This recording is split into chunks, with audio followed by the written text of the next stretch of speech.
what do you see happening with the market? I think we're in very interesting times with what's going on in the market right now. I mean, I'm sure you've seen the volatility that's been going over the last several weeks.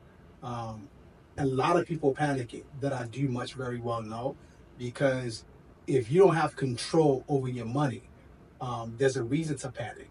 You know what I mean? I see a lot of people, especially people who are much older, because if you've been working for 20, 30 years, saving money, thinking that at one point in time I'm going to be able to retire with this money, and then you're seeing the money do roller coaster, that's a very terrific situation. So that's one thing that I've seen a lot, especially with baby boomers. But I don't know, what you've been seeing in your world. Well, I mean, people were afraid of another 08, 09. I had a lot of people that were 60 years old that had $1 million that lost half of it, and they had plans, and now they'll never get that money back. Like, they know they spent their whole life building up that money. They'll never have time to get that money back.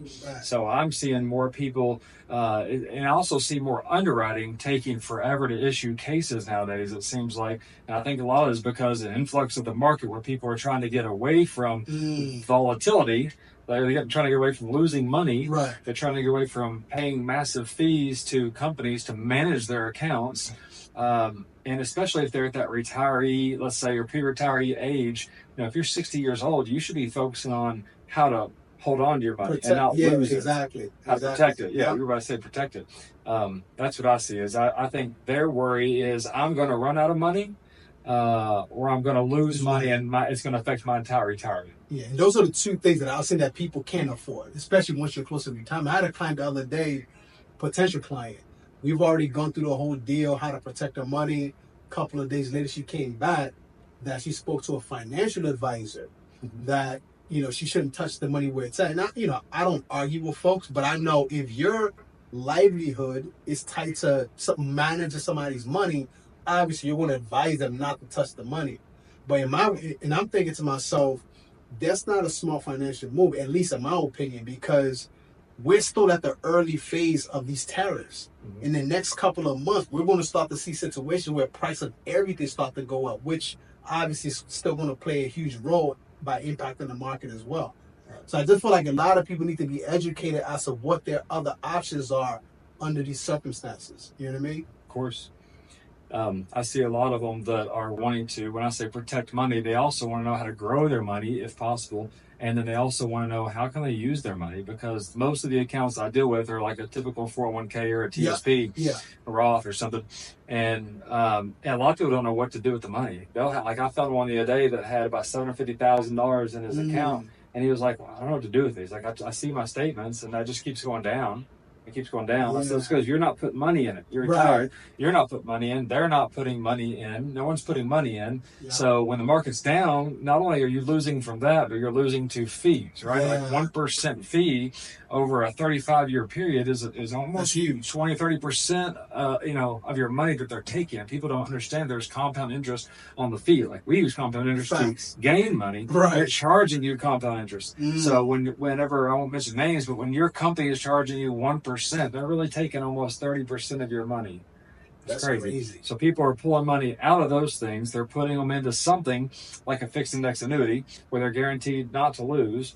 And then a lot of them are looking for a strategy where they get the biggest bonus they can get, like, let's say 20%. So, you move 500,000, or we had one yesterday, $1.5 million, move that into... Wait, you had a client that moved $1.5 million?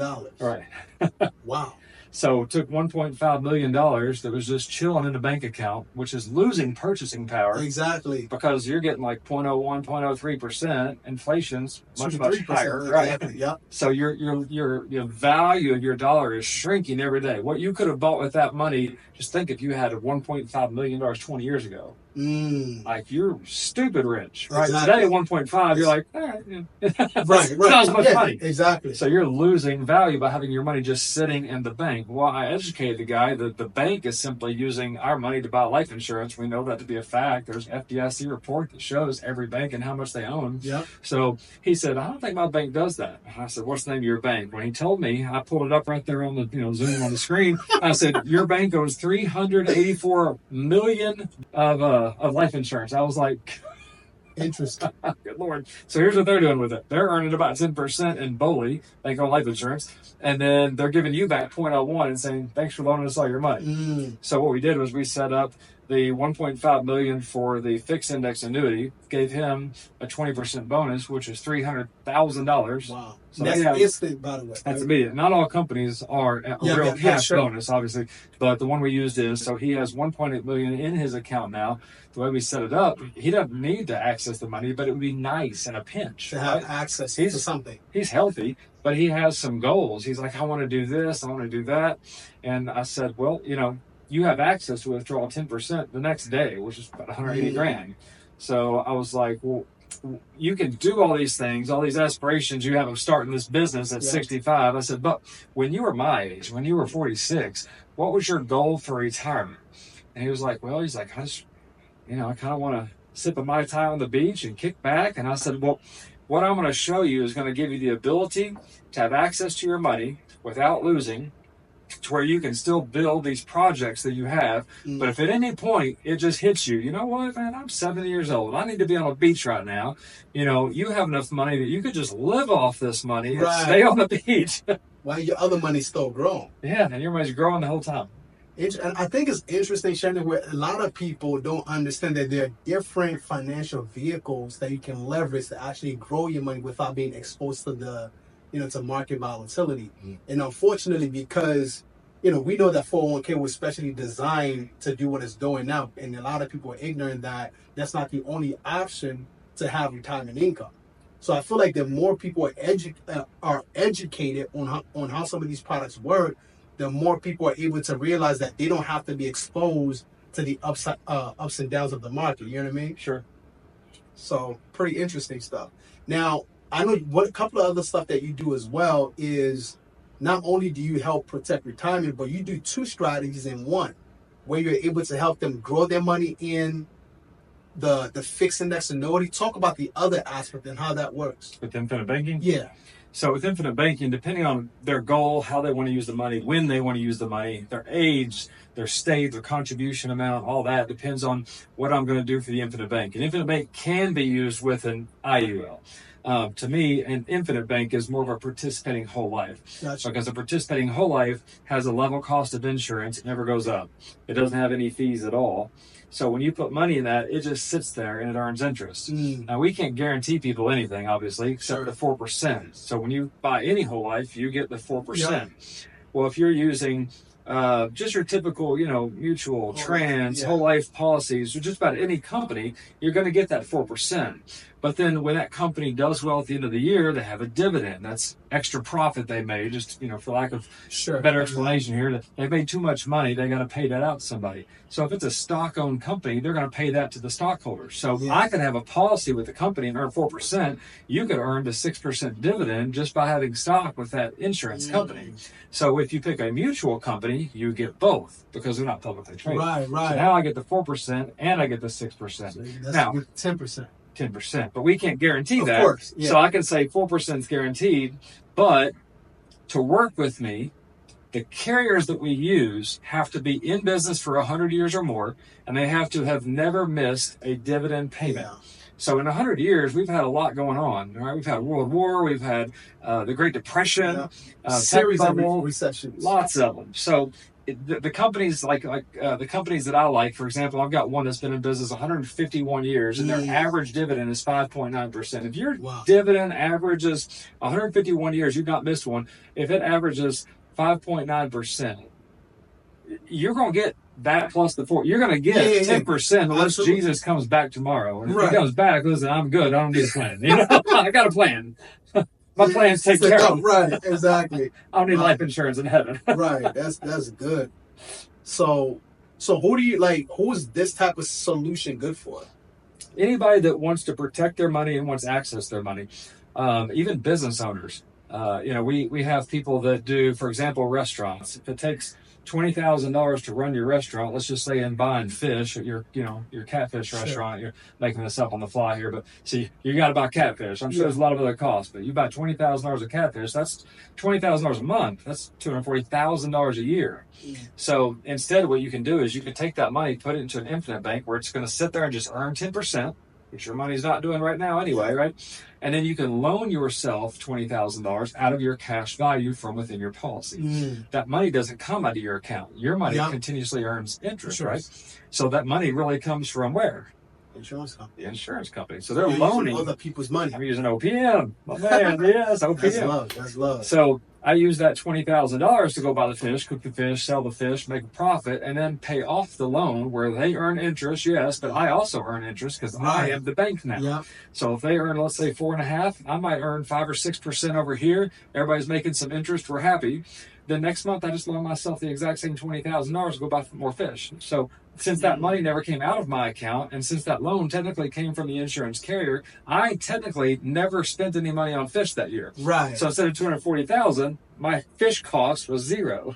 If every business owner knew how an infinite bank works, they would use it. That's why companies like Disney, Nike, Starbucks, JCPenney's, Wells Fargo, Bank of America, McDonald's, they all use infinite banking to this day. That is so amazing. And you said something very key. All business owners understand it, because to me, it doesn't make sense to know that there's a solution that you can use to create your own banking system, earn uninterrupted compound system while being able to use somebody else's money and not want to use it. Right. You know what I mean? Very interesting. Everybody would do this. Just like IULs for kids. There's a lot of people out there that I know of that have a questionnaire. Like I've seen them. And if you don't put in, I've been told this, if you don't put in at least $500 a month, they won't even call you. Because they don't make enough money in commission. That's what I'm assuming. Yeah. So what about kids, man? Kids are like, my kids took out a policy. They're very smart. They signed up for policies when they were 15 days old. So, and it was like $50, $30, something like that, into the policy. Well, then when they were 10, they signed up for another one, put $100 a month into it. So when those kids turn 50, they're going to get, like $60,000 to $80,000 a year tax-free money coming in. Right. If every parent knew that's how an IUL worked on their child, and they love their children anyway, they would all have one, right? But parents don't know that. We weren't taught that. Yeah. So it's just not public knowledge. And then people go, well, this sounds too good to be true. Why don't more people know about this? Well, because it's not taxable. Yeah, exactly.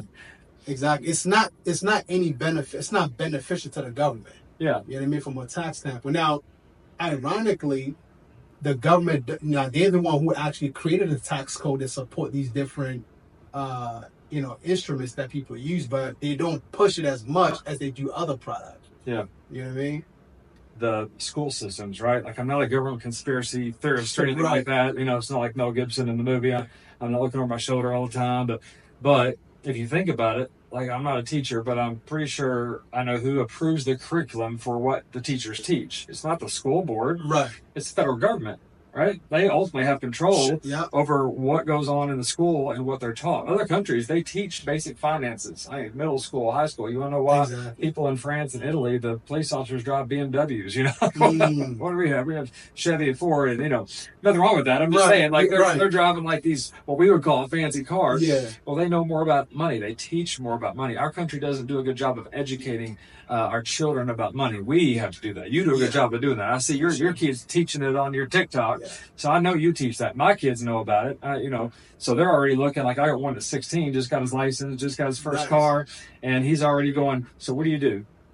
Like, he's already wanting to know, how do you make money? What do you do? I want to do that. Whatever you do, I want to do it. Interesting. But the schools approve the federal government approves the curriculum for the schools, and then when we get older, all we're told is get in massive student loan debt to a college. Yeah.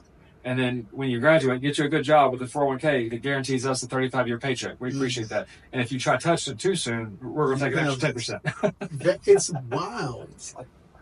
It's wild that you work so hard for your money to, quote unquote 401k, 403b, 20, 30 plus years, and you can't touch your own money because of certain laws that were put in place. That's crazy. You know what I mean? Like, it's just very, very interesting. Now, even with that, like, if people knew about products like, or solutions like fixed index annuity, or even a properly designed policy where you can build your own retirement, go into the policy, take money whenever you need it, put it back if you feel like it. I feel like a lot more people will gravitate towards that. You know what I mean? Oh, definitely. Have you ever seen my retirement game? I showed you that. Mm-hmm. So retirement game, I play with everybody, clients. I play with this game. So I just hold two hands. I'm on a Zoom, and I just ask them, I'm gonna let you pick your own retirement plan. to see, which one's best for you, because I don't know you. So let's just see what your thoughts are. So, Dipo, do you want to earn an average of 4% or an average of 10? 10. Okay, I like you. You're smart. Here's a really tough one. Pay attention, okay? Do you want to pay taxes or not? Not. It's like these are so dumb. Yeah. All right, here's another tough one. Do you want to pay penalties or no? None. How about fees to manage your account or none? None. All right, do you want the ability to lose money when the market crashes or a guarantee that says you can't lose money ever? Ladder. Every single time. People pick, I've never had anybody pick this one, but this one is an IRA. People think their 401k is the retirement plan. It's not. The IRA is the retirement vehicle, right? The 401k is the tax code telling me how the taxes are handled. So they get tricked into this one because as a country, we're educated enough to know I need a retirement plan. I must need to call this guy's name over here, right? And call this company. And when I call them, all I really know is I need a retirement plan, and I know those are called 401ks. Yeah. I must need a 401k. So we know just enough. Like I said, well, how do we know that term? It's such a sold to us. Yeah, it's sold to us over the course of our life. We've heard it a million times. Get a good company with 401k. That's your retirement plan. So if I have a job and don't offer one, I can go to a company and I can say, I need a 401k. They're not going to say, okay. I mean, these other guys over here, Dipo, can say, you'll probably perform better. There's no taxes, no fees. There's no, they're not going to do that.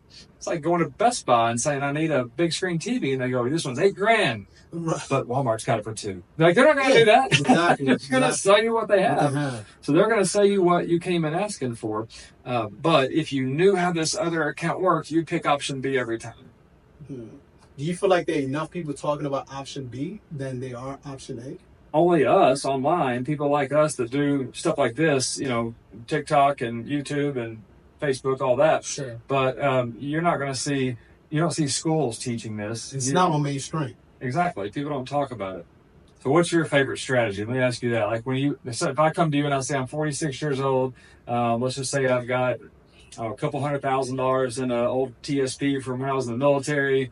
Dipo, what do you think I should do with it? What kind of questions are you going to ask if I'm your client? So it depends, right? If you have an old retirement account and your goal is to protect that money, you don't need it for anything else. You pretty much want to keep it in its trajectory to be able to rely on that money at retirement. Hands down, I'll say fixed index annuity, because that's the closest thing that will get you to see the type of possible gains as if your money was in the market. Now, you may not see the exact amount, but it'll get you close to it. So, for example, if you rolled over that TSP into a fixed index annuity, and that year, that index does, let's say, 20%, you may not, well, not even may, you won't get that 20%, but you may get 15%. You may get 10%. But if the market does bad in that particular year, that's a negative 20%, because your money's in the annuity is 100% protected. So for me, anytime I see someone or have a client who has an old retirement account, it always makes sense to roll it over into an FIA, because you can't really take it out without getting hit with fees. Yeah. You know what I mean? And obviously there are other strategies where you can leverage by taking money out, putting it into cash value policies and letting that grow tax free. So, it can go in so many ways, but I think anybody that has any type of old retirement account that you can't touch anyways, put it into FIA. Definitely. You're getting all the same gains, probably more, and you can't lose. That's just the simplest facts. But I love when we have haters online, and it's usually somebody that doesn't have a license. That it's always a brand new account. They have no followers, no profile picture, but I got one guy that beats me up. I got a guy named Plumber John. I'm gonna make you famous, Plumber John. I'm assuming he's a plumber, which, listen, I appreciate it, because I know nothing about how to snake a pipe. But imagine me not having any education about plumbing and then showing up to your job and trying to tell you how to snake a pipe. Like, I don't know what I'm talking about. It's funny you say that, because of course, we get tons of comments all the time. And my favorite response when I see anybody who shares any type of ignorant statement, thank you for sharing your personal opinion. And I leave it at that, because a lot of people want engagement. They want you to go back and forth with them. But if you have tons of people leaving negative comments and they want you to feed off of that, it'll rub off on your psyche.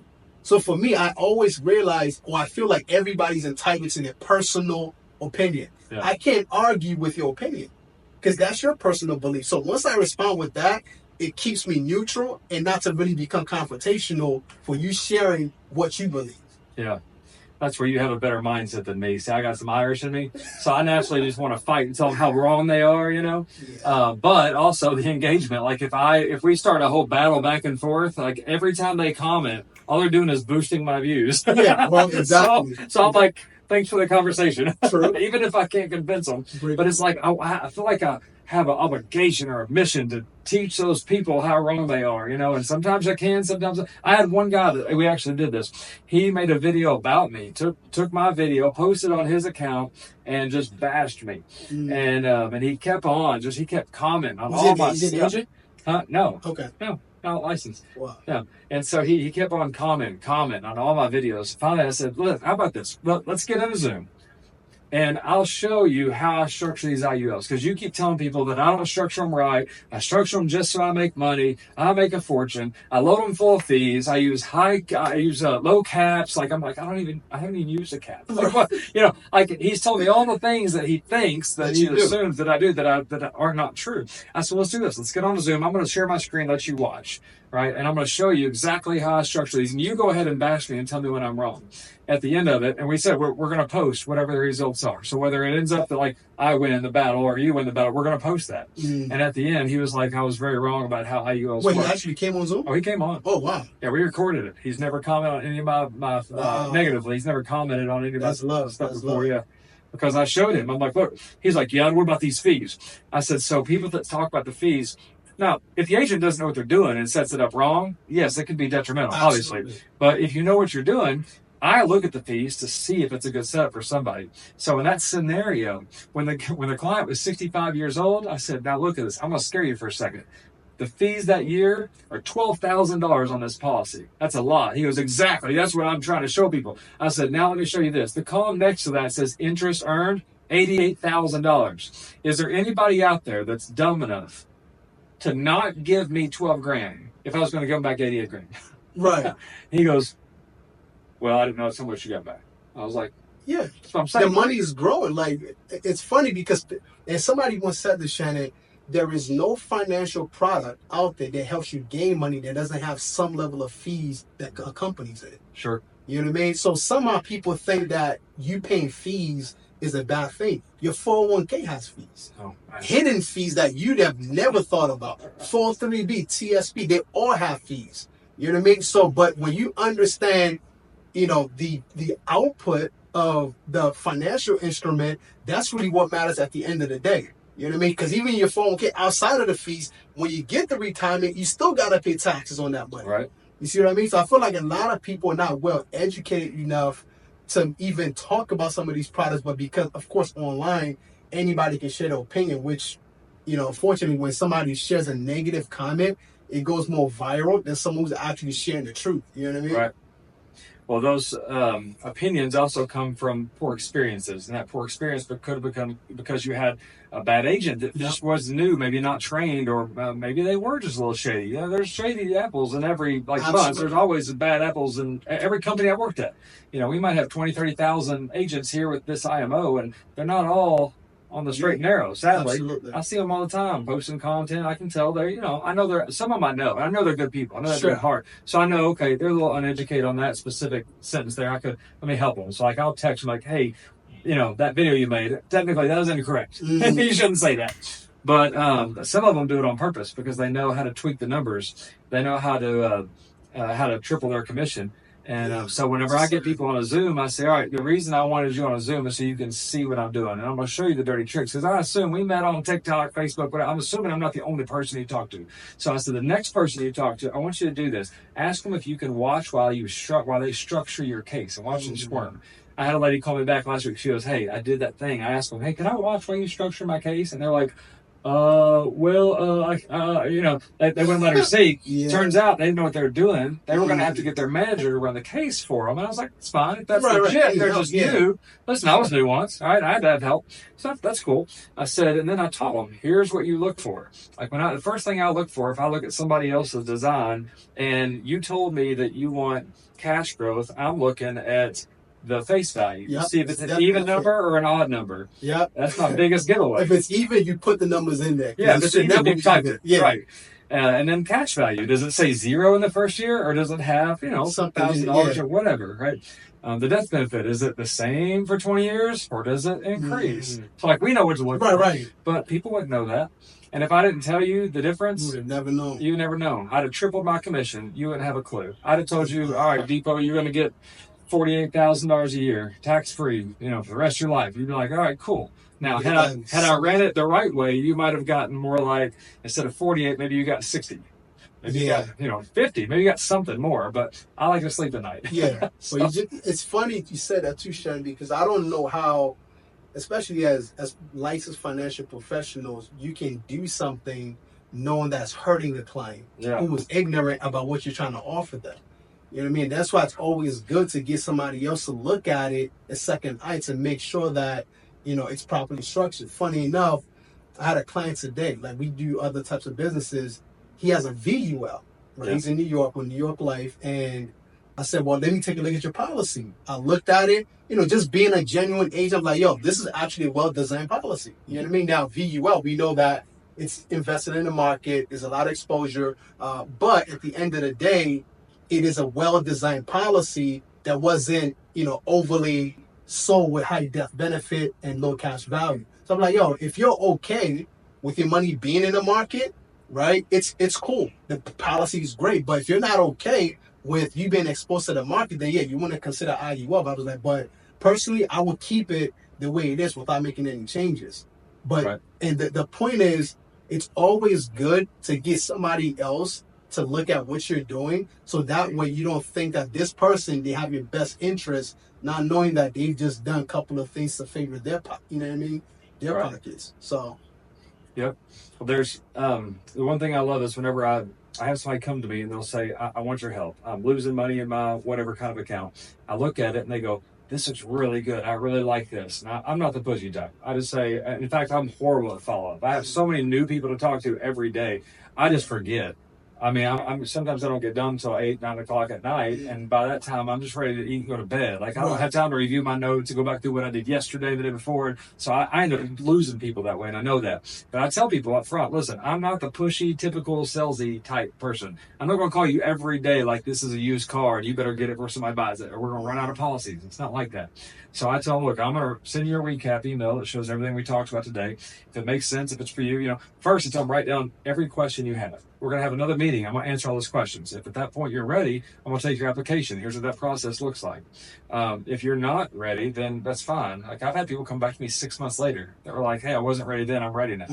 But if you burn that bridge, if you're pushy, if you try to force them into something, people don't want that. Nobody wants to be sold anything. Yeah. They want to be helped. Yeah. They don't want to be sold.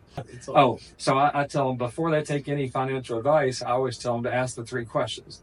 So I say, because they'll say, well, let me go talk to my financial planner and just run this by them real quick. And my first thought is, I don't say this out loud because it sounds like a dick thing to say, but my first thought is, you came to me for help because you weren't happy with what that person's doing for you, but now you're going to take my idea and go back to them and go, what do you think of his idea? And I don't care what my idea is or how good it is. They never like my idea because I'm taking their client. Nobody likes that. So they're like, and I've had some go, well, I can offer you that too. And I said, ask them why they haven't yet.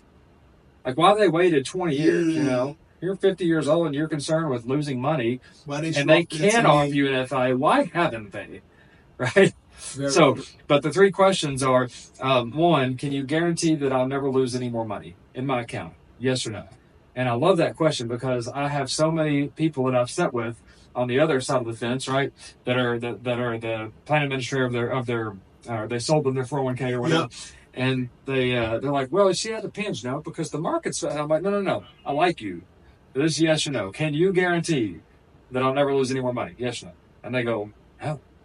Say, okay, can you guarantee I'll never run out of money? Because most people's biggest fear is having to run out of money and go back to work, like a door greeter at Walmart when I'm 80.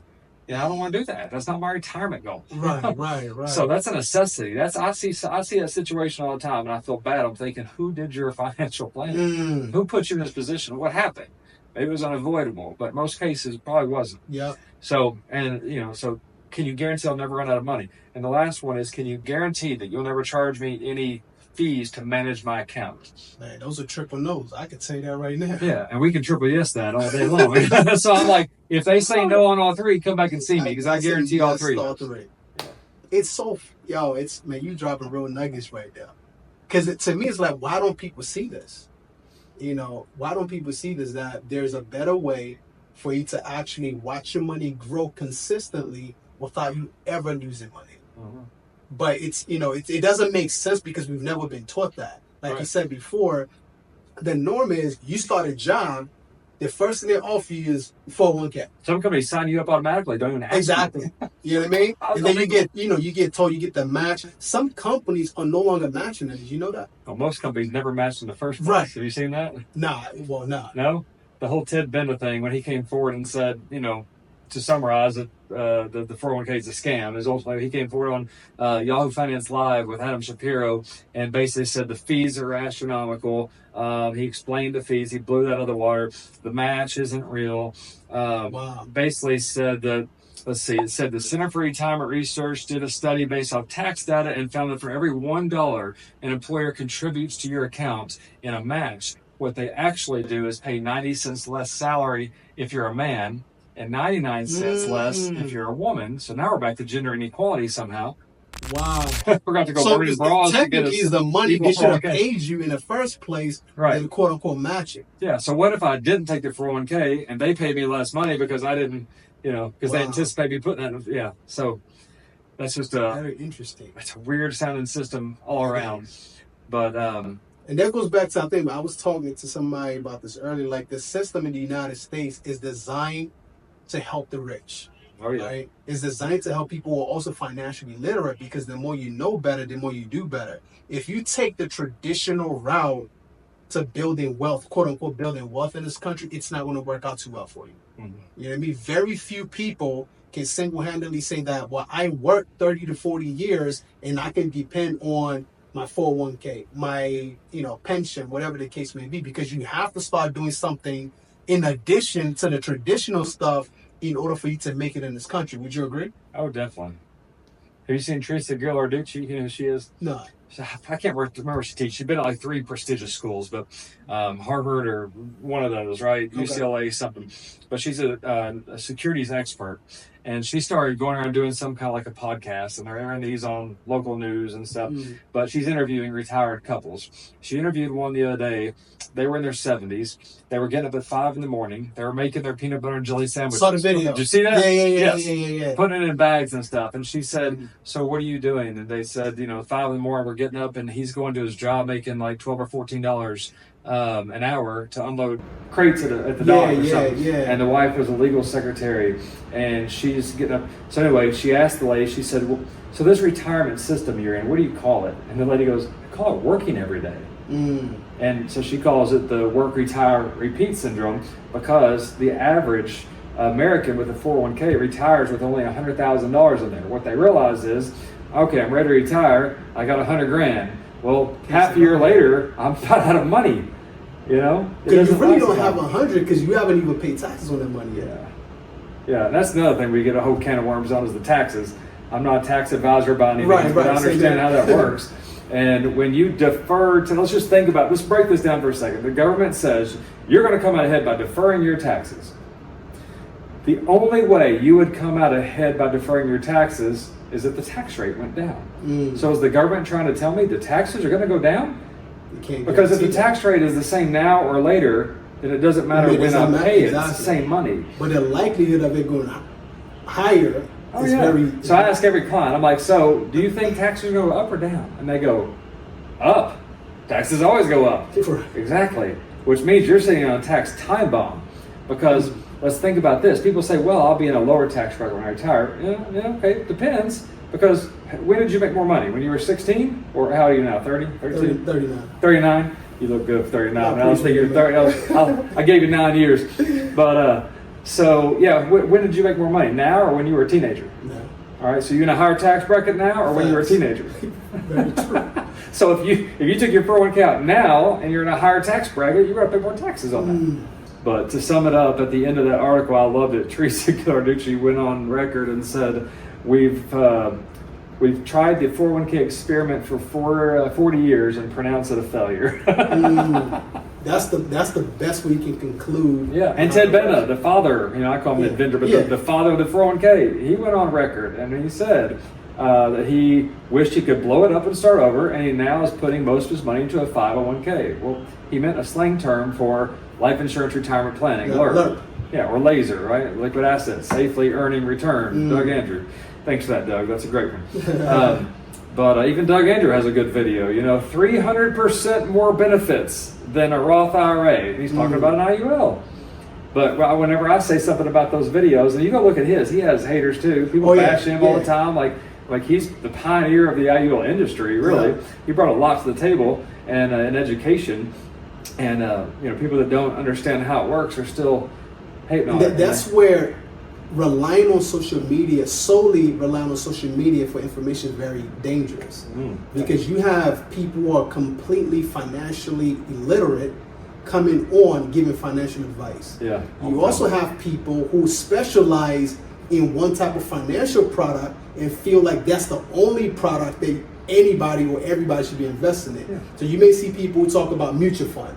And as far as they're concerned, everybody should be doing mutual funds. So their company taught them to say. That's what they do, right? You have people who do buy term invest a difference, and they feel like the entire 300 and something million people in America should be buying term and investing a difference because that's what you offer.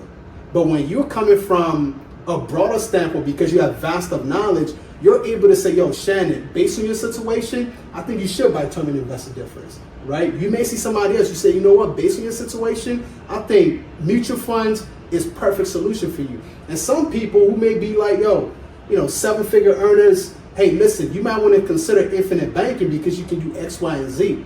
So when you understand that there are different solutions for different people, how you give advice or recommendations is very different as opposed to trying to put everybody in the same box. Plus, when you say buy term, invest the difference, I always get tickled because I used to actually go around teaching Financial Peace University. Which 20 years later, Dave Ramsey. Yeah, which 20 years later has a 92% failure rating. Not Dave's fault. It's a great premise. Wait, the whole program. It's been out, I think, 21 years now, but it has a 92, I think, % failure rating. And it's not his fault. The idea is buy term, invest the difference. We don't listen. We only do half of it. We buy terms, cheap insurance. But you don't need and we blow the difference. And then we get broke again. We get back into debt. And so the snowball is a great idea. The envelope is a great idea if you follow the system. People don't follow the system. We've proven we're bad with money. But what I love is when you talk about buy term, invest the difference, there's a video out there where someone called in and it was actually an employee, if I'm not mistaken, but called in and said, yeah, this financial guy's telling me I need to buy to Dave, to the Ramsey Solutions shows. Yeah. And said, hey, this financial guy's telling me that I need to buy an infinite banking policy. Now, I am in the belief of no product is right or wrong or good or bad. It's not good or bad. It's either right or wrong for your situation. It's different. Your situation is different than mine. Yeah. I'm older than you. I have different needs, desires, goals, and whatever. So I can't say that a product is good or bad until I ask you questions. And I know what the situation is. Right? That's how I come up with a solution. They're all custom tailored to the client. Yeah. So how can Dave automatically assume that this one product is such a bad idea? So he just starts right off talking about just bashing it. Here's how bad it is, and here's why. What's funny is Chris Kirkpatrick took that video, played it over here on another little flat screen, and then paused it. It goes black and white. He goes, all right, let's disprove every sentence Dave just said. And he goes on Google and just shows you on his screen where to look stuff up. Every sentence in that entire, 20-minute video was factually incorrect. Wow. The companies, he said, what they use is companies like this, that are this kind of companies and that are mutual companies like I was mentioning earlier. Sure. And then the companies he mentioned, so Chris looked them up, they're not mutual companies. But literally stuff like that. But what's crazy is if I showed you the second page that breaks down how the money in an infinite bank works, here's how it works. You're buying term, right? And you're investing the difference. So you're buying a term policy because term is cheap and we're trying to get the death benefit higher so you can overfund your policy. We don't want a large whole life policy, the base policy, because that's how agents make more commission. So I want a small base policy with a massive term policy for about 10 years to boost that death benefit so that I can grow my policy more. So I bought a term policy. I invested a guaranteed 4% return. We know the average return of a 401k is 4.1% according to Forbes Investopedia. So I'm getting a guaranteed for it. And then on top of that, I am getting a dividend, which we mentioned earlier is typically around 6%. Close to 10%. So I'm buying term and investing the difference, 4 and a 6% in one return. solution. In one solution. So I'm doing exact. So when I get Dave Ramsey-ites that hang on his every word, Dave says buy term, invest the difference. I'm glad you brought that up. So here's how your policy is broken down. What we did was we bought this term policy and we invested the difference. You're going to get a 4% return guaranteed up here from the whole life, and then you're going to get the dividend, whatever that is. Now the company I'm putting you with has a 151-year average dividend return of about 6% interest. So short of Jesus come back tomorrow, or like the Matrix happened and we blow the world up, we're hiding from machines, or was it Terminator, we're underground or something crazy, then you're going to get that 10% total return. But now what I like about what you just said is all of that happens with zero exposure to market risk. Yeah, they can't lose any money at all. Yeah. Or taxes. I feel like the whole world, no taxes. Like, how can people not want that? Right. Wow.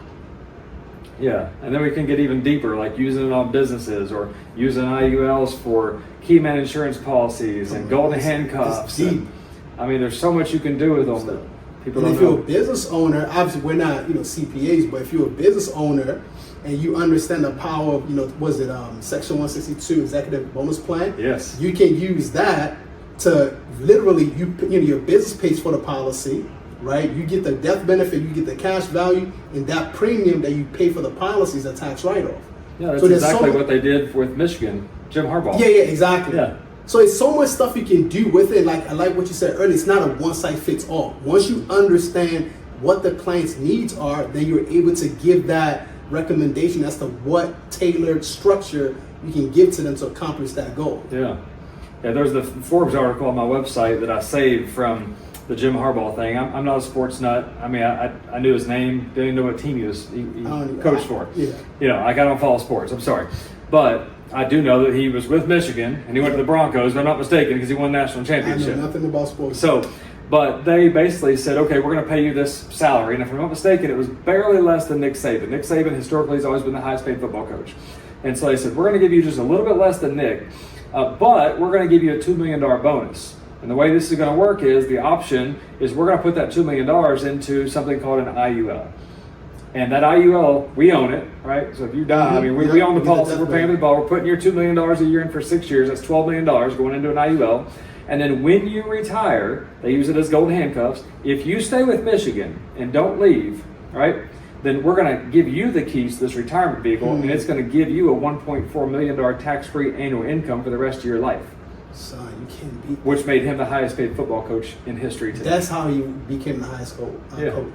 Paid coach. That's crazy. Yo, this is insane, man. Yep. But Plumber John is going, name one famous person who came forward and said they made a lot of money off an IUL. I can name a ton of them. Right. Wait, what's also interesting, Shannon, is that it's not even, and this is taking it a step further, it's not really you just growing the wealth in the policy. It's about being able to leverage it to now put it into other investments to multiply that growth. Because a lot of people get stuck in thinking that IUL itself is an investment. Yeah. It's a vehicle. But if you are smart, financially prudent, it's how can I leverage this money, borrow against it, have the money continue to grow, and then put that money to real estate, put it into crypto or any other income producing assets to multiply that effect. I like when people will post on my TikTok and go, well, this isn't a real investment. And I go, oh no, I play dumb real well. I'm like, oh no, yeah, thank God. They're like, well, what do you mean? I'm like, oh yeah, because the word investment dictates there's risk involved. My policies aren't risky, they're guaranteed. Yeah, I don't want it to be risky. I don't want it to be taxable. Investments are taxable. Investments can lose money. Investments have fees to manage them. Investments have penalties. I don't want that. That is such a smart response. So I play dumb doing it. I'm like, yes, that's right. Thank God it's not. They think they've told me off. This isn't a real investment, everybody. Yeah. Oh, thank God. I don't want to lose their money. Right. Somebody asked me that the other day earlier, you heard me, they said, what's the difference between a financial advisor and a financial planner? I play dumb again. I said, oh, I don't have a license to lose your money like they do. Yo, that's crazy. I saw one of your videos with, I'm not going to call the names of the person, where you were kind of going back and forth, financial plan, about the financial advisor. Yeah. And I was like, you know what, this is very interesting. I had to just give up. There's some people just aren't going to listen. They think they know everything. And listen, I don't think I know everything. I'm smart to admit I don't know everything. Yeah. But like, maybe just the hardcore belief is that person thinks they're right and I think I'm right. There's just no way we can work that out. Yeah. But again, that's one where I offered, let's get on a Zoom. You write your best illustration up. I'll write my best illustration up. Let's compare who has the best return for the client. Let's compare paychecks. Let's see if I don't make less money than you. I'm bragging about making less money because if I make less money, that means that more went to my client. Yeah. It's interesting. I've had situations with that person as well. It actually was very crazy. We'll talk offline. But to me, I think if it's disservice to the community where, as a professional, you're bashing another professional, especially if even if they're wrong. I've seen plenty wrong, and I've seen them private messages because there's some that have shown up recently that are fairly new to the TikTok scene, and they're talking about IULs, and some of them are just flat out factually incorrect. Yeah. And I'm like, hey, you seem like a super nice guy. I just want to let you know things you said in the video aren't correct, and here's why. Like, I'm not leaving a message saying you're an idiot, you're stupid. Yeah, it's not. Yeah, I don't deride. That's why when I look at even agents and other practice companies, you build your entire reputation online criticizing and condemning other people. Like, there's no credibility in that. Yeah, I think you lose some. Yeah, you actually lose because, like, who wants to come and follow you all the time when your sole message is to ridicule other people? Like, there's no value addition. Follow me, I'm a cyberbully. Yo, it's wild. That's why, like, my best response, Shannon, thank you for sharing your personal opinion. I like that, yeah. I'll start using that. Just keep it moving. My upline is a lot like you. He's like, just delete, just block them. He's like, don't engage. I'm like, I don't so it's funny because there's a Bible quote that says, answer a fool according to his folly, lest you be like him. And then another one says, answer him lest he think he's wise. So in some instances, you have to answer somebody so that way they don't think they're wise or they're intelligent. In some cases, you just got to let them go, depending on the situation. But a lot of people, once I see somebody leave a negative comment, first thing I do, I click on their page to see, wait, is this person an influencer? Right. Are they adding value to people? Followers or none, right? Once I see that you're not adding value to people, meaning you don't have any followers, I don't even bother engaging with you because you're trying to fake profile. Yeah, like I'm not going to engage with you. It's not happening. So you gotta on social media, you gotta be ready for the good, bad, and the ugly. Yeah, definitely.